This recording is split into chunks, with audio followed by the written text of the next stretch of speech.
Hi, I'm Caroline. And I'm Adrienne. And this is Scandal Sheets.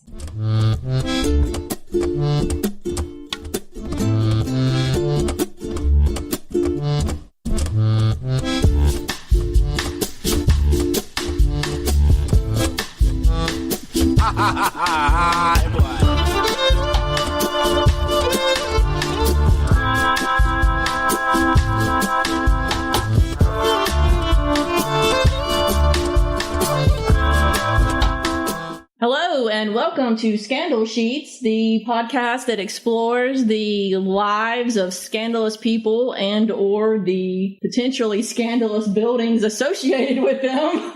And yes, we have a new vision for the podcast. I think we're going to start focusing on the architecture and the scandal, right? Yeah.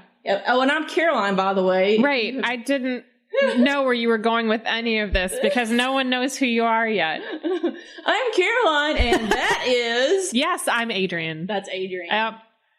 I think I've decided that you've officially been promoted from co-host to regular host. No, because there's two of us, so we're still... Right. Right. There can be two of us, two hosts. Then we're co-hosting. Okay, semantics. Moving on. Why can't it be your host, plural, Caroline and Adrienne? Oh, got it. See? Still co. I'm trying to give you a promotion and you're trying to talk me out of it. Jeez, man. All right, okay. So today we're going to be discussing the Doheny Mansion, also known as Greystone, in Los Angeles, California. Mm-hmm. Beverly Hills, 90210. Oh, yeah. Didn't watch it, but everyone knows that zip code. Me neither. I think I was a little too young. Yeah, I think I was. Was it early mid-90s? I was just not interested.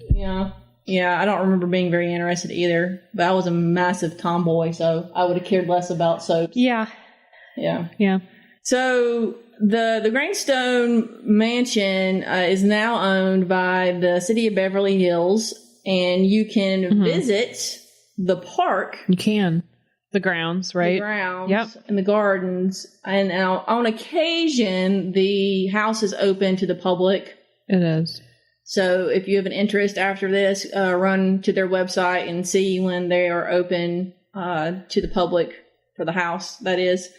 But despite the fact that you cannot go into the house on a regular basis, you will possibly recognize it because it has been used in many, many movies. It has. So we'll talk about that. I think, shows. Yeah, towards the end. Mm-hmm. But before we get there, we're going to start out with the Doheny family. Okay. So first off, we'll start with sort of the main guy, Edward Lawrence Doheny Sr. He was the one who commissioned Greystone, but that was well into his career before he got there. So we'll start out with his beginnings, which began in Wisconsin. For some reason. Again with the Midwest. I know. What is it with the Midwest? You know, there were lots of connections that I noticed while researching this. There are lots of connections between even just the two other podcasts that involve architecture and scandal that we've done, which I will touch on when yes. Yeah, I wonder if you picked up on one that I picked up on. We'll have to see. Yeah, we will. We'll have to see. We rarely compare notes when we get started. Right. We do on occasion. Or we do briefly, but not in depth. Not in depth. Yeah. So. Okay. Looking forward to it. Yeah. So Edward Doheny was born in 1856 in Fond du Lac, Wisconsin, to Patrick and Elizabeth Doheny. Patrick was an Irish immigrant who came to America during the Irish potato famine.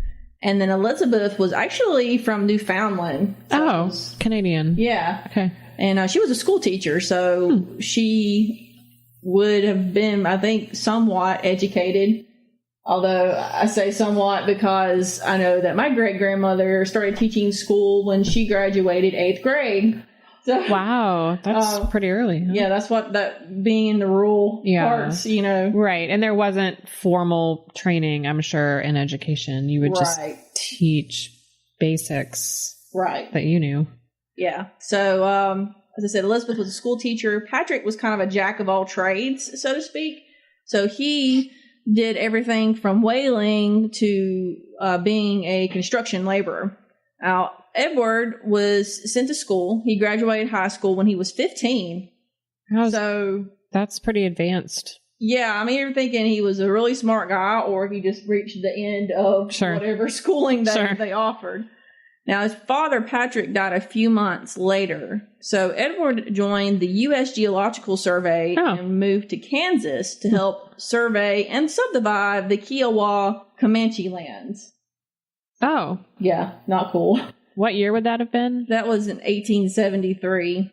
I think that was in line with the land grabs of that time period. Like in that movie, Far and Away. I always think about that. With Tom Cruise and Nicole Kidman, back when they were either just married or they weren't married yet. They were very, very young in that movie. They were very young. They were probably in their late 20s. I feel like Dances with Wolves is way more prominent in my mind about the native. Yes. Yeah. I just remember how sad the slaughter of buffalo and just what they did to the...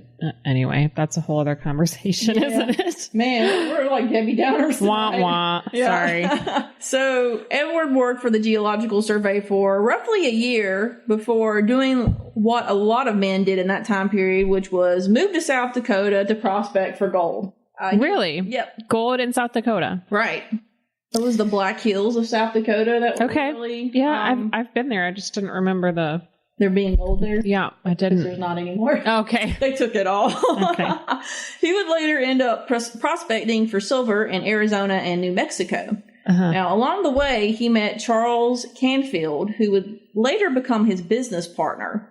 Now, Canfield would develop the Comstock mine, which is not the same as the Comstock lode in Nevada. Oh, okay. So this was in New Mexico. He would see some success. Unfortunately for Edward, he had declined to involve himself in that venture, so no money for Edward. And so he was actually reduced to doing odd jobs to make money. And he actually, by that point in time, had a family to support. He had married in August of 1883 to Carrie Luella Wilkins. Mm-hmm. And then she would give birth to their daughter Eileen in 1885. And it was a real hard life for them because he was just, doing these odd jobs, didn't have a steady stream of income. And so Edward got a bright idea to move to Los Angeles in 1891 because his friend Charles Canfield had moved out there and had made a ton of money speculating in real estate. But once again, Edward was on the wrong side of things, and as he arrived in the town, the speculation bubble broke, and Canfield lost a good deal of his money, and Edward was stuck again with trying to figure out how to make money. He did go back to prospecting. He formed the Pacific Gold and Silver Extracting Company in San Diego County. Once again, this venture proved unsuccessful. And it got so bad that Edward could barely afford to pay the rent on their room that they were renting. So there was still, this is probably a really dumb question, but there was still gold that late. Like I think of 1840s? Yeah, I guess 1840s. I thought that it would have been all mined out. I know it was silver mining was big too in like Utah and out west, that area. Okay, but interesting. Well, so he didn't find any, though. No, apparently they had tapped it out by then. Yeah. Things were really bad. And then to make things worse, Edward's daughter, Eileen, had always been a frail child. And on December 14th, 1892, she died of complications from a weak heart. She had, I think, rheumatic fever, which apparently I've always wondered. I need to look that up. I've always wondered exactly what causes the heart to be weakened by that. But Edward's wife, Carrie, was naturally devastated. And then on top of that, their marriage had been suffering from the financial strain of his business ventures, of course. They soldiered through because almost a year later, Carrie gave birth to their son, Edward Doheny Jr. On November 6th, 1893. This is Ned. Right. Yeah, Edward Jr. would be known as Ned. Things were starting to look up for the Dohenys. Edward Sr. had begun mining in what would later be known as the La Brea tar pits. Which produces natural asphalt. Did not know that. I thought asphalt was a created compound. No. Apparently it's not. That's interesting. And so he was actually extracting the asphalt and then extracting the oil from it. Mm-hmm. And it was very fruitful. It produced 40 barrels a day. And so he was finally on his way to becoming a millionaire. While he was very thrilled with his professional success, and he was kind of motivated by the fact that his son Ned had been born. He kind of looked at him as a second chance, and he swore that he would achieve great wealth to provide a secure life for the boy.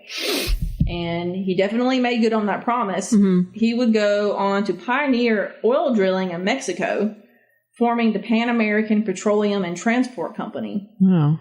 But this success would require him to be away from his family. And then finally, in 1899, his marriage to Carrie came to an end. So they divorced. I read two different stories or accounts, and that seems to be, we've read a lot of conflicting accounts in this particular situation. But I've read that Ed Sr. got custody of Ned, but then I've also seen that Ned was living with Carrie in San Francisco. And in 1900, so the year after the divorce was finalized, she committed suicide by swallowing battery acid. I can't even begin to understand why someone would want to go that way. But yeah, so it's just a really, really bad way to go.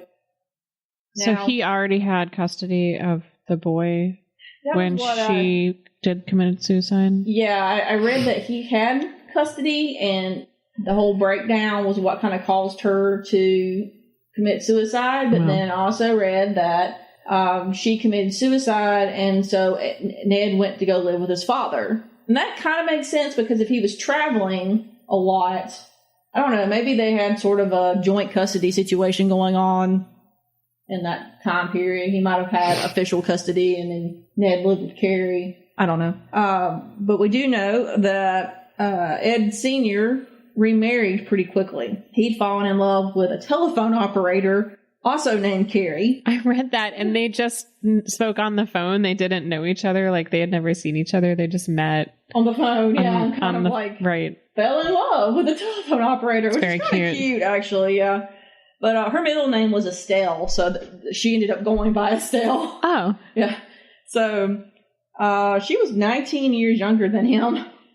Oh my. Yeah. But in any case, she ended up raising Ned because she and Edward wouldn't have no children of their own. Oh.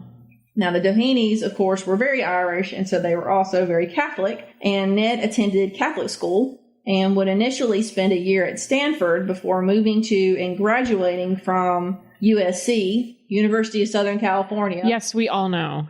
Yes, we have to differentiate that in South Carolina, because we call University of South Carolina USC. The real USC. I don't. You don't? I say South Carolina. Oh, you do? Okay. Yeah. That makes sense too. So Ned was described as handsome and easygoing. He was both very close to his father and his stepmother. And in 1913, Ned met and started dating Lucille Smith. She, of course, went by the name Lucy. Around the same time, he would become friends with a man named Hugh Plunkett, who worked at a gas station owned by Lucy's family. They became such good friends that Ned would hire Hugh to become the Doheny family chauffeur. Chauffeur? Yeah. We're drinking kava. Kava with Lillet, which is actually quite delicious. Drink of the podcast. Yes. Last time it was whiskey. Yeah. So we've gone from sort of slumming it to being very cultured here. And they're even in champagne glasses. Right. They're fancy glasses. So Caroline is compelled to say chauffeur. Chauffeur. So they would serve together in World War I before returning to Los Angeles, where Hugh was promoted to Ned's personal secretary. Ned married Lucy Smith in 1914, and by the 1920 census, they had 3 children. They were living in Chester Place, which was a Tony part of L.A. at that time. They lived next door to Ned's father. Oh, what? A Tony? Tony Place. Yeah, it was very Tony. You never heard that expression? No. It's wealthy. Or okay. Wealthy, popular area. Weird. Okay. So they lived next door to Ned's father in a mansion that